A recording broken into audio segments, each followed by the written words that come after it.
이거는 해담서신이에요. 해담서신. 해담서신은 뭐예요? 해담서신이라는 거는 한 교회에만 있는 게 아니라 이 교회도 갔다 저 교회도 갔다 저 교회도 갔다 이게 서로 나눠 읽는 거. 이게 편지니까 서로 나가는 거예요. 해담서신. 그게 바로 에베소서예요. 그게 바로. 그 다음에 빌립보서는 뭐예요? 빌립보에 보낸 거. 빌립보에. 그 다음에 골로새서는 뭐예요? 골로새 지방에 보낸 게 골로새서예요. 마지막으로 뭐예요? 빌레몬에게 보낸 거예요. 빌레몬에게. 이게. 그래서 빌레몬한테 보낸 편지를 빌레몬이 읽으면서, 우리 사도 바울 선생님께서 나에게 이렇게 편지를 보냈네? 한 게 바로 빌레몬서. 이런 거예요. 이런 거를 그 로마 감옥에서 썼다. 그래서 전반부, 후반부 이렇게 달라집니다. 이렇게 해서, 이 사도행전에 관한, 거시적으로 일단은 했습니다, 이제. 1절부터 이제 딱 읽으면서 한번 나가 보기로 합시다. 28장 1절부터 한번 보겠습니다. 그들이 피신한 뒤에 그 섬이 멜리데라 불리는 줄 알았더라. 2절 그 당시 비가 오고 날씨가 추우므로 원주민들이 불을 피우고 우리를 다 받아들이며 우리에게 적지 않은 친절을 베풀더라. 3절에 보니까 바울이 나뭇가지 한 다발을 거두어 불 위에 놓으니 열기 속에서 독사가 나와 그의 손에 달려붙었더라. 4절에 보니까 그 독 있는 짐승이 그의 손에 달려 있음을 원주민들이 보고 자기들끼리 이르되 분명히 이 사람은 살인자라. 그가 바다는 피하였을지라도 보복이 그를 살지 못하게 하는도다 하더라. 4절까지. 1절에서 멜리데라는 섬에서 지금 이제 내린 거예요.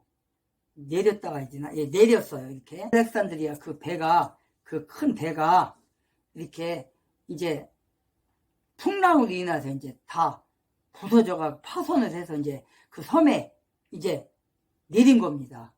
내렸어요.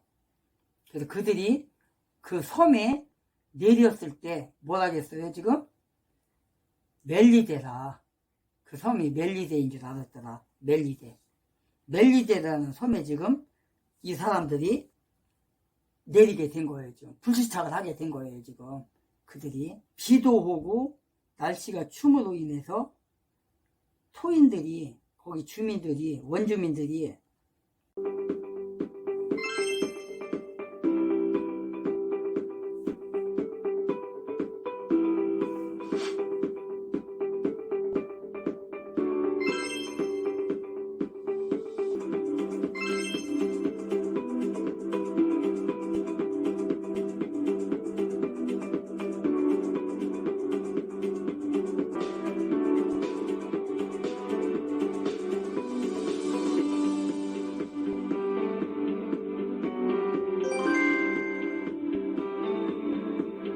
사람들을 위해서 친절을 베푼 거예요, 지금. 그래서 불을 펴준 거예요, 지금. 왜냐? 우리가 알다시피 지금 배가 파손되고 막 풍랑이 일어가지고 옷이 다 젖고 얼마나 춥고 지금 벌벌 떨고 있는 상황입니까, 지금. 그러니까 그 원주민들이, 이 토인들이 친절을 베푼 거예요, 지금. 그곳에 살고 있는 원주민들이. 이렇게 친절을 베풀어서 불을 피워준 거예요, 지금. 2절에 보니까. 비도 오고 날씨가 추므로 그 원주민들이 불을 피워주고 나서 그들이 친절을 이렇게 베풀어 준 거예요, 지금. 하반절에 2절 하반절에 보니까 우리에게 적지 않은 친절을 베풀더라. 이렇게 친절을 원주민들이 베푸는 거예요. 이 멜리데라는 이 섬은 지금으로 따지면 이제 아프리카 해안인데 북동쪽에 있는 그런 지점입니다. 여기가 바로 아프리카. 그리고 이제 BC 한 1000년경에 여기가 페니키아인의 식민지가 되었다고 합니다. 여기가. 그리고 로마가 이곳을 지배를 한 거예요. 이곳을 로마 황제 누구냐? 그게 로마 황제 아우구스투스가 헤롯 아우구스투가 그때가 이제 어느 시기가 그때가 BC 한 1000년경에 BC 1000년경에는 페니키아인의 식민지로서 있었는데 1000년경에는 페니키아인의 식민지였고 그 후 BC 218년에는 그때 로마에 의해서 점령이 되었어요. 점령이 되었는데 아우구스투스라는 그 왕이 이곳에 로마의 태역군인이 뭐예요? 태역군인은 알잖아요. 제대를 하고 이제 지배를 가야 되잖아요. 우리가 보통 우리나라가 지금 군대를 가면은 2년인가? 2년도 안 돼. 18개월이니까. 어쨌든 2년도 안 돼요. 2년도 안 되면 우리가 이제 군대를 갔다가 제대를 하는 것처럼 이렇게 로마인들이 로마에 충성을 했던 군대에 충성을 했던 그 군인들이 이제 제대를 해서 그 가족들을 이곳에 살게 했어. 이곳에. 그래서 이곳에서 태양절에 방문하면 안 됩니까? 안 되진다.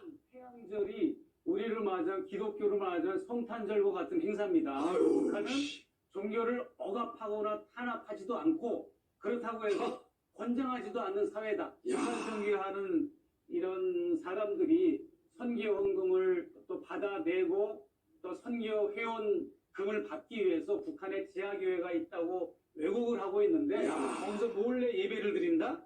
있을 수도 없고 몰래 예배를 드려야 할 이유도 없어요. 500개가 넘는 가정교회가 왜 몰래 예배를 드립니까? 지하교회가 왜 필요합니까? 북한에서 예배를 드다가 죽이면 기관단총으로 쏴 죽이고 얘라 이 새끼야. 김일성 주석님이다 이렇게 생각한다면 하나님을 김일성 주석님을 하나님과 같은 그야말로 어쨌든 기독교인이니까 하나님의 집으로 오는데 집으로 와서 나의 마음속에 있는 하나님 그건 곧 김일성 주석님이다. 곧 김일성 주석님이다. 이런 마음을 가지고 김일성 주석님을 더 잘 믿고 김일성 주석님을 더 잘 받들겠다는 그런 마음을 가지고 그러니까 죽은 예수가 다시 태어나는 부활은 안 믿습니다. 그렇습니다. 저는 예수가 죽었기 때문에 다시 태어난다. 이렇게 그렇게 믿지 않습니다. 우리 지금 과학의 시대에 사람이 죽었다 다시 산다는 걸 믿을 사람이 없죠. 이 섬에서 이 원주민들과 이곳에 살고 있던 페니키아인들과 함께 이곳에서 이제 함께 살게 한 거예요. 페니키아인들도 있고 그 다음에 로마의 태역군인들 그 가족들도 있고 그렇게 살도록 이곳에 정착을 하도록 했습니다. 그런 지역이 바로 이 멜리데라는 곳입니다.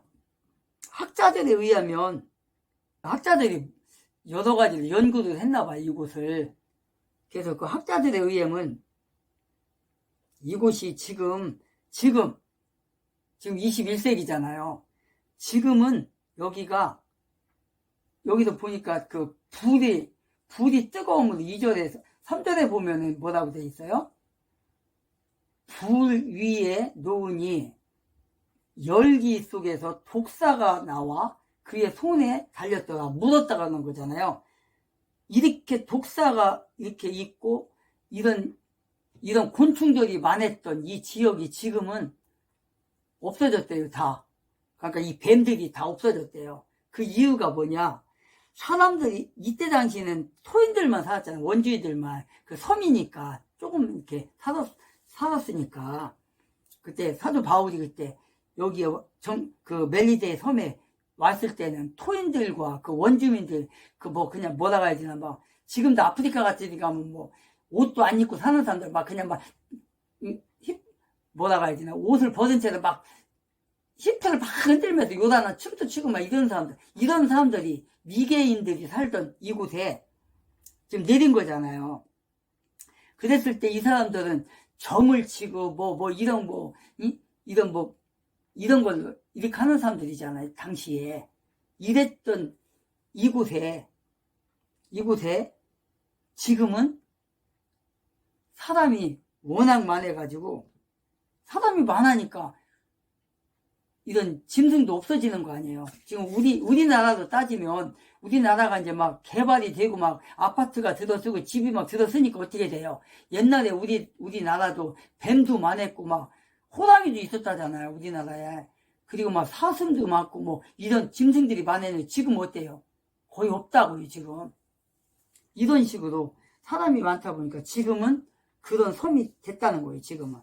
사람이 많이 정착해서 살다 보니까. 그래서 여기서 페니키아인들과 그 다음에 로마의 태역 군인들과 가족이죠. 태역 군인의 가족들과 함께 사는 그 지역으로 바뀌었다는 겁니다. 이곳이. 그래서 토인들이 이 한국식 창법으로 노래를 부른 여성을 처벌했다고 밝힌 북한의 내부 교육용 영상을 저희가 단독 입수를 했는데요. 그 영상부터 보시고 이야기 이어가도록 하겠습니다. 얼마 전에 오남시에서는 고향집 단법이라는 노래를 우리식이 아닌 남조선 창법으로 제멋대로 가공해 부른 것으로 하여 사회적 무리를 일으킨 신고에 대한 사상추적 모임이 있었습니다. 네, 지금 한 여성이 고개를 숙인 모습인데요. 남조선 창법을 불러서 이렇게 사과를 한다라고 얘기를 하는데 이 남조선 창법이 어떤 창법인가요? 네, 북한에서는 북한 창법을 이제 주체적 창법이라고 얘기를 합니다. 대중적인 가요를 중심으로 해서 또 이제 그 우상화에 필요한 이런 정서적 리듬을 좀 얘기하고 있는데요. 네. 그 외에 이제 같은 언어를 사용하면서 또 같은 정서를 공유할 수 있는 북한이 만들어 놓지 않는 이런 그 창법을 이제 한국의 가요들을 주로 이제 한국식 창법이라고 얘기를 합니다. 뭐 유행가나 이제 북한의 혁명성, 투쟁성을 좀 배제한 이런 창법을 얘기하는 것 같습니다. 네, 그들이 말하는 이 한국식 창법이 무엇인지 지난 18년 우리 예술단 공연을 보기 위해 이 평양 관객들이 가득 찼던 모습을 저희가 준비를 했는데요. 한번 직접 보고 얘기 나눠보도록 하겠습니다. 아, 그럼요. 그 호소력이 짙고 네. 강한 리듬으로 사람들을 이제 그 프레임에 이렇게 구속시킬 수 있는 또 스스로 이제 같이 이렇게 그 혁명성, 투쟁성을 발휘할 수 있는 선전선동 수단의 강력한 또 그 방법이죠. 네, 지금 이 대표님께서 앞전에 또 공개하신 영상이 하나 더 있는데 지금 북한이 한국 드라마를 시청했다는 이유로 16세 소년 2명에게 12년형의 노동교화형을 선고하는 공개 재판 영상이 공개가 됐었습니다. 그 영상 함께 보시면요. 지금 이 머리를 삭발당한 북한 소년 2명이 공개 재판에 끌려 나와서 지금 같은 학교 학생 수백 명이 지켜보는 가운데서 이 노동교화형을 선고받고 또 이 수갑이 채워지는 모습까지 포착이 됐습니다. 이 대표님께서는 이 영상을 처음 입수했을 때 어떤 생각을 하셨나요? 처음 입수했을 때 그 정말 충격적인 그 느낌이 두 가지였어요. 네. 첫 번째는 이런 부분들까지도 거르지 않고 네. 그 국민을 상대로 북한 인민을 상대로 모두를 다 이제 그 얘기하고자 하는 다 노출시키는 이 부분이 좀 더 놀랐었고요. 두 번째는 이 영상 자체에 있는 내용인데요. 사실 삭발을 하고 수갑을 찬 것은 이미 재판이 끝났다고 볼 수가 있는 거거든요. 재판이 끝났고 이제 형을 받았다. 그럼에도 불구하고 이제 그 전체가 모여 있는 상태에서 수갑을 채우면서 다시 이걸 사진 촬영을 하기 위한 또 보여주기 위한 이런 그 행위를 했다는 것에 좀 놀랐습니다. 네, 이걸 모든 사람이 보는 앞에서 이렇게 처벌을 할 정도로 한국 문화가 그만큼 많이 퍼져 있다 이렇게 볼 수 있는 방증이라고도 봤다 이런 말씀이신 거죠? 그렇죠. 그 한국 문화가 이제는 90년대 후반부터 들어가기 시작해서 수십 년간을 계속 이제 스며들고 있고, 또 어쩌면 시장 도입과 함께 그 북한 주민의 생활 양식을 지금 바꾸고 있는 가장 강력한 요소로 인식하고 있는 것 같습니다. 이렇게 사도 바울과 그 일행들이 이렇게 도와줬다는 거예요, 지금. 이렇게 그 사람들이 폭풍 속에서 파손이 됐던 이 배를 이제 이곳에다 정착시키고, 이제 이렇게 이 사람들의 도움으로 인하여서 이 사람들이 와서 열심히 섬겼잖아요. 왜? 더군다나 여기서 얼마 지나지 않아 3, 4일 지나고 나서 이 토인에 여기 이제 추장이라고 해야 되나? 그런 사람이 있는데 그 사람이 여기서 병이 걸렸어요. 토인이. 병이 걸려가지고 그 병을 고쳐줬단 말이에요. 기도해 줌으로 인해서. 가서 바울이 기도를 해줘갖고. 그래서 이 사람들이 사도 바울과 그 일행을 잘 섬겼다. 이렇게. 그래서 이런 걸 볼 때 이 토인들이, 그러니까 그 원주민들이 그 섬이다 보니까 마음씨도 좋고 사람들을 이렇게 뭐라 할까 공경에 빠진 사람들을 이렇게 잘 도와줬다, 잘 섬겼다. 그 사람들을 이런 걸 볼 때 정말 우리 그리스도인들이 여기서 깨달아야 할 게 뭡니까? 우리가 이렇게 예수를 믿지 않는 토인들, 이 원주민들도 이렇게 자기네들한테 뭐 불시착한 정말 배가 파손이 돼가지고 이렇게 어쩔 수 없이 이렇게 그 육지에 떨어져 가지고 이렇게 외로운 섬에 떨어진 사람들을 돕는 이 사람들처럼 우리 그리스도인들이 여기서 배워야 할 것은 뭡니까? 정말 우리는 예수 믿는 사람들이잖아요. 우리는 예수 믿는 그리스도인들은 이 사람들 못지않게 이 사람들 이상으로 우리는 더 섬겨야 된다. 더 헌신을 해야 된다. 우리의 이웃에게 사랑을 베풀고 친절을 베풀고 정말 예수를 믿지 않는 사람들에게 정말 도움을 주는 할렐루야. 이 땅에 주사파가 들끓고 공산주의로 빨갛게 물들어가고 있는 이때에 이 자유통일 당이 특별히 주사파를 타파하기 위해서 공산주의를 뿌리 뽑기 위해서 사명을 갖고 세워받은 것을 감사드립니다. 십자가 복음의 능력을 가능케 하는 것이 바로 성령 충만의 은혜입니다. 성령 충만 받아서 십자가의 능력으로 공산주의 주사파를 때려잡고 주님의 은혜 가운데 진정한 자유통일을 이룰 수 있도록 여러분 기도하고 영전쟁에서 날마다 승리하는 여러분 모두 되기를 바랍니다. 우리 선봉장으로 전 목사님 세우셨는데 하나님께서 지키시고 함께 해주셔서 하나님의 귀한 뜻을 이루게 할 줄로 믿습니다. 그런 그리스도인들이 돼야 된다. 여기서 그런 교훈을 우리가 받습니다. 여기서 이렇게. 그래서 바울이 나뭇가지를 불에다 넣는 순간 열기로 인하여서 독사가 나와서 바울의 손을 물고 있는 그 상황을 이 원주민들이 보고 나서 어떻게 했어요? 이 사람들이 이 사람을 죄인이 맞구나. 3절에 손을 물고 있는 그 독사를 보면서 이 사람이 바다에서는 구원을 받았을지 몰라도 어느 신께서 어떤 주관자께서 이 사람을 용서하지 않는구나. 죄인을 하는구나. 이렇게 생각했다는 거예요. 4절에 보니까 원주민들이 보고 자기들끼리 이르되 분명히 이 사람은 살인자라.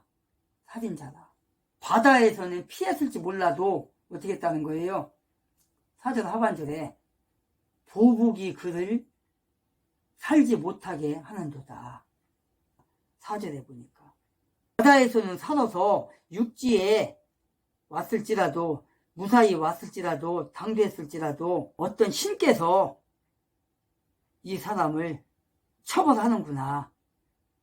그렇게 생각을 했다는 거예요. 원주민들이. 어느 신께서, 어느 권능자께서 이 죄인을 독사를 통해서 독사에게 물리게 해서 이 사람을 죽이려고 하는구나. 살인범이라는 걸 나타내려고 하는구나. 이렇게 생각했던 사람들이 어떻게 했다는 거예요. 5절에 보니까 그가 그 짐승을 불 속에 떨어버리고 아무 해도 입지 아니하니라. 6절에 보니까 그러나 그들은 그가 붙거나 혹은 갑자기 쓰러져 죽을 때를 기다렸는데 한참을 보아도 아무 해가 그에게 임하지 않는 것을 보고 생각을 바꾸어 그는 신이라 하더라. 6절 하반절에 보니까 어떻게 했다는 거예요? 지금 이 토인들이, 이 섬 주민들이 독사가 묻었으니까 분명히 이 사람은 죽을 거야. 그리고 이 사람은 하나님께서, 어떤 주권자께서 바다에서는 구원을 받았을지라도 용서하지 않는구나. 이 사람 분명히 살인범이다. 살인범이다. 이렇게 생각을 했다는 거예요. 그래서 공의가 살아있구나. 공의에 의해서 이 사람은 죽는구나. 이렇게 생각을 했다는 거예요. 지금. 그런데 어때요 지금? 기다려도 죽지를 않아. 독사에 물린 이 바울이 죽지를 않아. 몸이 붓거나 독성이 강해서 급사할 줄 알았는데, 죽을 줄 알았는데 어때요? 죽지를 않는다는 거예요. 증상이 한참을 기다려도 나타나지 않아. 바울을 치명적인 피해를 줄 줄 알았더니 아닌 거야 지금. 그러니까 어떻게 됐어요 지금? 6절 하반절에 생각을 바꾸어. 뭘로 봤다는 거예요? 아, 이 사람은 신이다. 이 사람은 사람이 아니야. 이 사람은 신이야. 아, 저렇게 독이 강한 독사가 묻었는데, 살모사가 묻었는데 끝도 없다고? 이거는 신과 같은 사람이야. 이렇게 생각을 했다는 거예요. 그들의 생각이 바뀐 거예요 지금. 지금 그 일행들이 이적을 보고 이렇게 원주민들의 생각대로 죽지 않고 멀쩡하니까 이제는 생각이 달라진 거예요. 아, 이 사람은 인간이 아니야. 이 사람은 신이야. 라고 생각을 했다는 거예요. 이렇게 원주민들이 이거는 뭐라고 할까? 무지하다가 해야 되나? 그러니까 당연히 응당히 인간이라면, 피조물이라면, 사람이라면 죽어야 되는데 독사한테 물렸는데 안 죽는다? 그렇다면 뭐냐? 이건 신이야. 이 사람이 뭐 하나님이라고는 생각 안 했을 거예요. 왜냐? 하나님이라는 존재를 모르니까. 아직 복음을 못 들었으니까. 그래서 그냥 신이라는 건 알잖아요. 우상 숭배를 하는 사람들이나 뭐 미신을 갖고 있는 사람들도 어떠한 신에다 하는 거니까. 지금 그런 거예요. 뭐 예를 들어 바위에다 물 떠놓고 뭐 빌다든가 장독대에다 해놓고 빈다든가, 그게 하나님으로 생각하는 게 아니라 신이라고 생각하니까, 어떠한 우리보다 능력이 강하신 어떠한 신이, 어떠한 존재가, 능력자가 있다는 걸 생각하면서 우리가 왜 그 옛날에 장독대에다 물 떠놓고 빌고 이렇게 이런 우물가에 가갖고 거기다 빌고 막 그랬잖아요. 미신을 믿고.